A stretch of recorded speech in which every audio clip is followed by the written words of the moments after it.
अस्सलाम वालेकुम जी। तो मां ख़बर का आगाह कंदो त ही यूनियन काउंसिल जेको आहे त जीअण अबड़ो आहे ॻोठ आहे अली बख्श पंवर। ॻोठ अली बख्श पंवर नाज़रीन तव्हांखे ॿुधाईंदो आहे त क़दीमी ऐं तमामु पुराणो ॻोठ आहे जेको आहे त 3 खां 4 क़ौमूं असांजे रहनि पियूं ॻोठ में। हिन वक़्तु ॾिसो पिया त असां ॻोठ अली बख्श पंवर में बीठा आहियूं ऐं ॻोठ जा जेके असां नेक मर्द असां सां गॾु आहिनि। मां वाज़े कंदो हलां, अपडेट कंदो हलां त ॻोठ अली बख्श पंवर जे अंदरि तकिरे में जेके जॻहियूं आहिनि, कचूं जॻहियूं आहिनि, उहे तमामु जेके ज़बून हालत में आहिनि।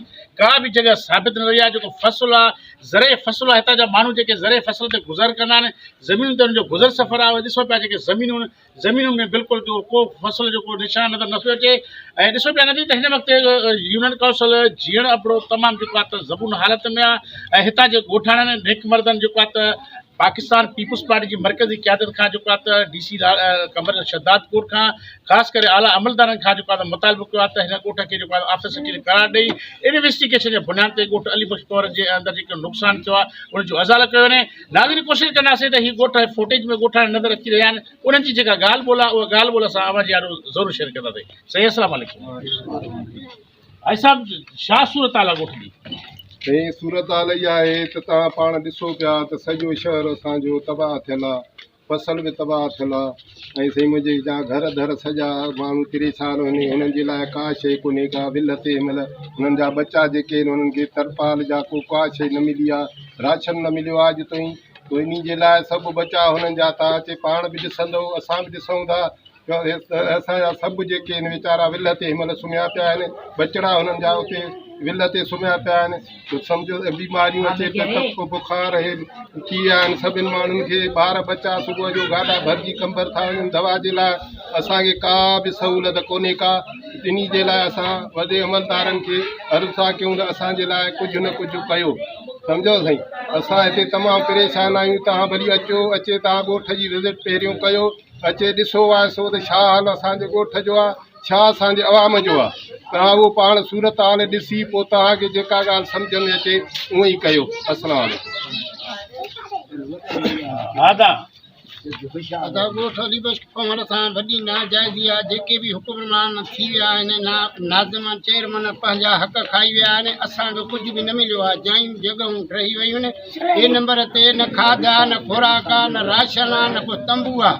तमामु हाल खां बेहाल आहिनि। न को दवा आहे, दारू। ग़रीब मिसकिन खे रोज़ी अटो कोन, दवाऊं वठनि, पाण खाइनि, राति जो रहनि, काॾे वञनि। नाजाइज़ी आहे।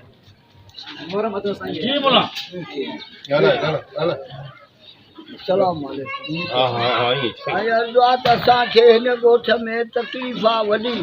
महिरबानी करे असांजे लाइ जो कुझु करिणो अथव कयो। असां हिन महिल ग़रीब यतीम विल ते पिया आहियूं। जेको महिरबानी पुजेव त असां सां कयो। अस्सलाम वालेकुम। जी त ॻोठ अली बख्श पंवर यूनियन जीअण हे तमामु ॻोठ बरसाति में मुतासिर थियो आहे ऐं काफ़ी माण्हू जॻहियूं किरी पयूं आहिनि, बल्कि सॼो ॻोठ ख़तमु थी चुको आहे। फ़सुलु वग़ैरह बि न थियो आहे, जंहिंजे करे ॻोठाणा तमामु ॾुखारी ज़िंदगी गुज़ारिया आहिनि। ऐं ॿिए नंबर ते बीमारियूं आम थी वई आहे।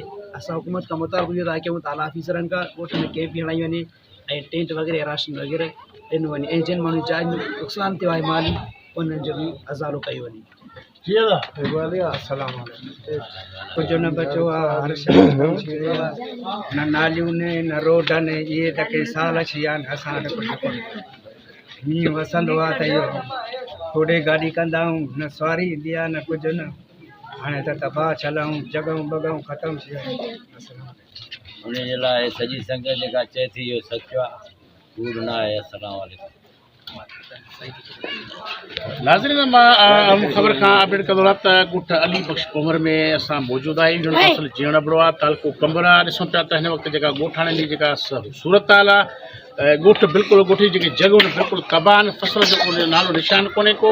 हिननि आला अमलदार खां DC कंबर शद्दाद कोट खां मुतालबो कयो आहे त मेरिट जे बुनियाद ते इन्वेस्टिगेशन करे, इंक्वायरी करे ॻोठ अली बख्श पंवर जे ग़रीब मिसकिन हिन माण्हुनि खे बि जीअण जो हक़ ॾिनो वञे। नाज़रीन, ईंदड़ वक़्त जे लाइ कैमरामैन अली नोबलो सां गॾु डॉक्टर हफ़ीज़ बलोच खे ॾींदा इजाज़त। अल्लाह निगहबान, सिंध सलामत, साथ।